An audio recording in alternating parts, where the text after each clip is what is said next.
आप देखिए ना कि आप बहुत बड़े धनवान हैं जी। आप वहाँ के राजा हैं, हाथ नहीं बटाते, तो इसका मतलब ये नाराजगी, ये 34 साल की नाराजगी है और ये नाराजगी कहीं ना कहीं उनको भुगतनी पड़। लेकिन प्रशांत किशोर ने एक खेल खेला, तुक्का मारा कि अगर मैं जीत गया तो मेरी बल्ले बल्ले मेरा कैरियर ऊपर हो जाएगा। 2 वक्त की रोटी, खाना पीना, घर और बिजली फ्री, तो देखिए भाई बिजली फ्री कर दिया। वो हेमंत सोरेन उस वक्त दिख रहे थे और उनकी पत्नी ने बकायदा उनका साथ दिया, लेकिन बेलागंज जो 34 साल का रिकॉर्ड तोड़ा गया, इसमें घेराबंदी की गई। भारतीय जनता पार्टी का सदस्य बनने के लिए 8800002024 पर मिस्ड कॉल करें। निवेदक भारतीय जनता पार्टी बिहार। बेलागंज में 34 साल का किला अब ध्वस्त हो चुका है।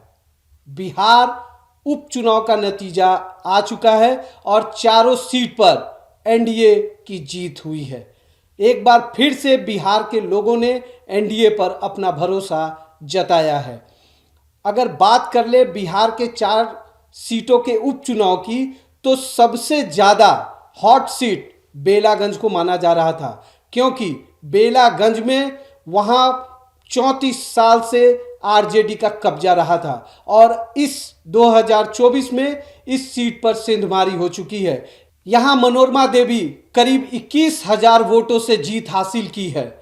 ये सबसे बड़ा मार्जिन रहा है जीत का। आपको बता दें, बिहार के जो 4 सीटों पर उपचुनाव हुआ उसमें रामगढ़, इमामगंज, बेलागंज और तरारी रहा। सबसे क्लोज फाइट जो रहा वो रामगढ़ का रहा, क्योंकि वहाँ बीएसपी के कैंडिडेट शुरू से ही बढ़त बनाए हुए थे, लेकिन वो भी एनडीए के कैंडिडेट के सामने उनकी हार हो गई है। अब बात बेलागंज की इसलिए कर रहा हूं क्योंकि पिछले 34 सालों से जिस सीट पर आरजेडी अपना कब्जा जमाए रखा था उसको अब तोड़ दिया गया है और उसको तोड़ने का काम मनोरमा देवी ने किया है। मनोरमा देवी ने 21,000 वोटों से वहां जीत हासिल की है। आपको बता दें, सुरेंद्र यादव 1990 से वहां विधायक रहे हैं और सांसद बनने के बाद ये सीट खाली हो गया था, जिसके बाद अपने बेटे विश्वनाथ यादव को उन्होंने अपना उम्मीदवार बनाया। इस बार जन स्वराज पार्टी के तरफ से जो कैंडिडेट खड़ा किया गया वो भी मुस्लिम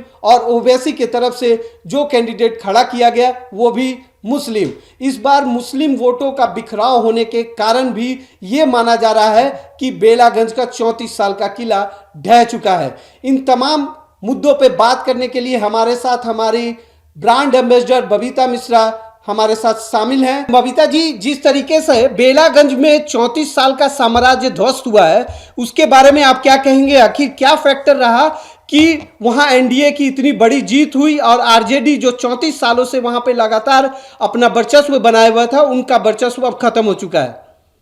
देखिए, जिस तरीके से जो जीत हासिल हुई है एनडीए को, ये आप भी जानते हैं, एक घेराबंदी किया गया और वो घेराबंदी आपने कभी बुक्स में पढ़ा होगा कि घेराबंदी, चक्रव्यूह और अभिमन्यु फंस गया। तो कहीं ना कहीं, और देखिए 34 साल एक शख्स की शासन जी, ये भी कहीं ना कहीं लोग जो थे उब चुके थे।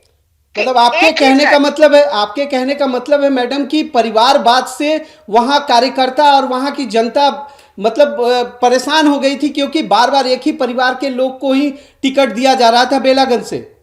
हाँ बिल्कुल, आप देखिए ना कि आप बहुत बड़े धनवान हैं जी, आप वहाँ के राजा हैं और आप 34 साल तक वहाँ राज कर रहे हैं और जनता, अगर आपके विधानसभा में जनता परेशान है और आप उसका काम नहीं करवा पा रहे हैं, आप सिर्फ विधायक बन जा रहे हैं और आपके पास में धन बल सब कुछ है, फिर भी आप जनता का काम में हाथ नहीं बटाते, तो इसका मतलब ये नाराजगी, ये 34 साल की नाराजगी है और ये नाराजगी कहीं ना कहीं उनको भुगतनी पड़ी और इसका फायदा जो है वो एनडीए को हो गया। अब पूछिए क्यों जी?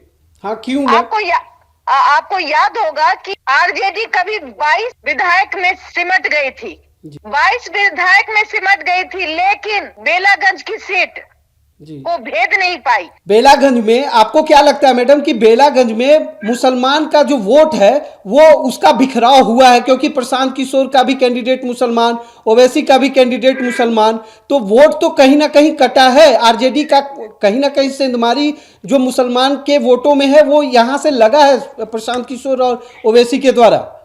देखिए, मैं आपको बता दूं कि क्षेत्र है जो मुस्लिम समाज है, कहीं ना कहीं वो अपने समाज को ही वोट देगी और इसका फायदा कहीं ना कहीं अगर देखा जाए ओबीसी अपने मुस्लिम भाई को खड़ा करते हैं। इधर प्रशांत किशोर ने भी चाल चली, प्रशांत किशोर ने भी अपने मुस्लिम उम्मीदवार को खड़ा किया। उसके बाद देखिए 17,000 समथिंग वोट मुस्लिम कैंडिडेट को मिला। वो जनसुराज वाले को भी मिला जी, मोहम्मद अमजद को।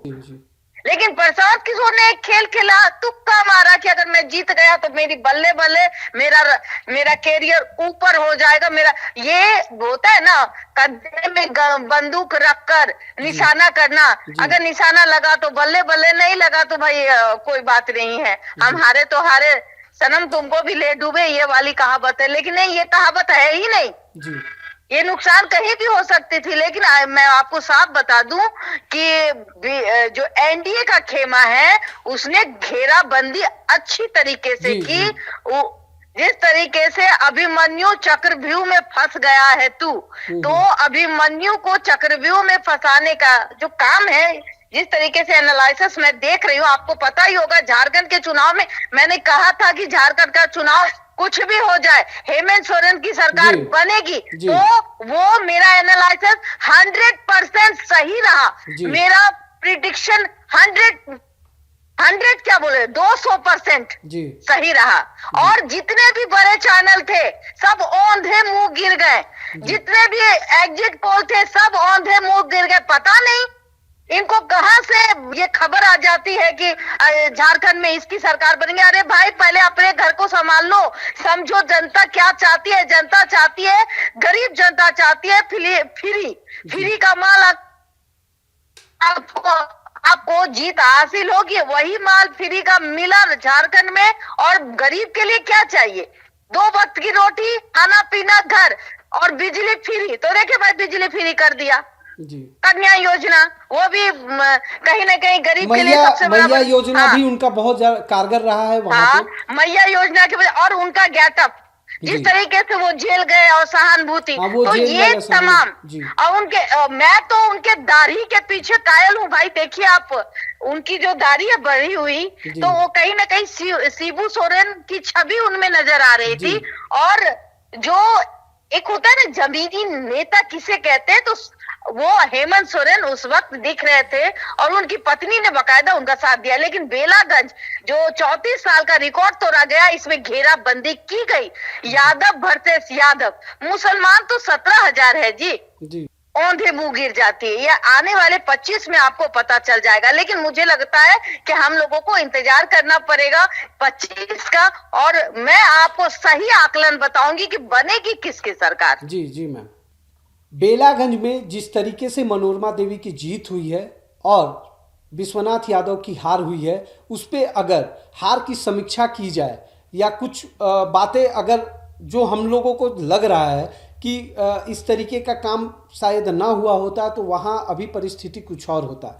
आपको बता दें, सुरेंद्र यादव 7 बार से वहाँ पे विधायक रहे हैं। बहुत लंबा पारी उन्होंने वहाँ से खेला है।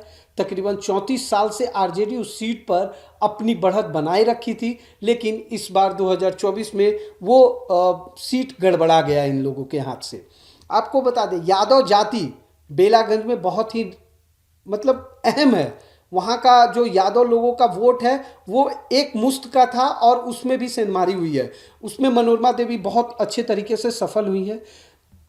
जो इससे महत्वपूर्ण हमको लग रहा है या लोगों का कहना है कि वहाँ जिस तरीके से परिवारवाद पिछले कई वर्षों से, कई दशकों से कह लें तो एक ही परिवार के लोग को टिकट आरजेडी के द्वारा दिया जा रहा था।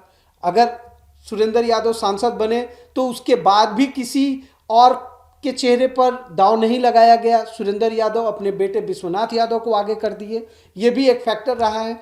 और सबसे महत्वपूर्ण तीसरा जो वजह हमको लगता है वो ये है कि वहाँ पे मुस्लिम वोटों का बिखराव हुआ है, क्योंकि जन सुराज पार्टी के तरफ से भी मुस्लिम उम्मीदवार को खड़ा कर दिया गया और वहीं ओवैसी के पार्टी से भी मुस्लिम उम्मीदवार को खड़ा कर दिया गया था, जो कहीं ना कहीं कहें तो MY समीकरण को तोड़ने में बहुत ज़्यादा सफल रहे। इसका सीधा सीधा फायदा मनोरमा देवी को हो गया और वोटों की जो जीत की जो मार्जिन है इन चारों उपचुनाव सीटों में सबसे ज़्यादा अगर कहा जाए तो बेलागंज की है। तकरीबन 21,000 वोटों से मनोरमा देवी ने इस सीट को जीत लिया है। ऐसे ही तमाम खबरों के लिए देशवा न्यूज़ के साथ बने रहें। अब तक के लिए इतना ही, धन्यवाद।